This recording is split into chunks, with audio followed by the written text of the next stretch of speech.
ঢাকায় আবারও তৈরি হয়েছে কালবৈশাখীর আশঙ্কা। গতকাল সোমবার সন্ধ্যার ঝড়ের পর আজ মঙ্গলবারও আকাশে রয়েছে তারই ইঙ্গিত।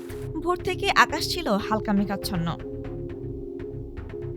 আবহাওয়া অধিদপ্তরের এক পূর্বাভাসে বলা হয়েছে, দিনের যেকোনো সময় ঢাকায় ৪৫ থেকে ৬০ কিলোমিটার বেগে কালবৈশাখী আঘাত হানতে পারে। শুধু ঢাকা নয়, ময়মনসিংহ, কুমিল্লা, নোয়াখালী, চট্টগ্রাম ও সিলেট অঞ্চলেও এ ঝড় বয়ে যেতে পারে। পূর্বাভাস অনুযায়ী পশ্চিম বা উত্তর পশ্চিম দিক থেকে দুপুর ১টার মধ্যে এসব এলাকায় দমকা বা ঝোড়ো হাওয়ার সঙ্গে বৃষ্টি কিংবা বজ্রবৃষ্টির সম্ভাবনা রয়েছে। এ কারণে সংশ্লিষ্ট নদীবন্দরগুলোকে ১ নম্বর সতর্ক সংকেত দেখিয়ে যেতে বলা হয়েছে।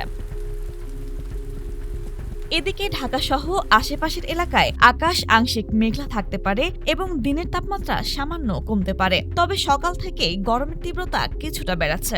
আজ সকাল ৬টায় ঢাকার তাপমাত্রা রেকর্ড করা হয়েছে ২৬.৭ ডিগ্রি সেলসিয়াস, যা গতকাল একই সময় ছিল ২৫.৬ ডিগ্রি।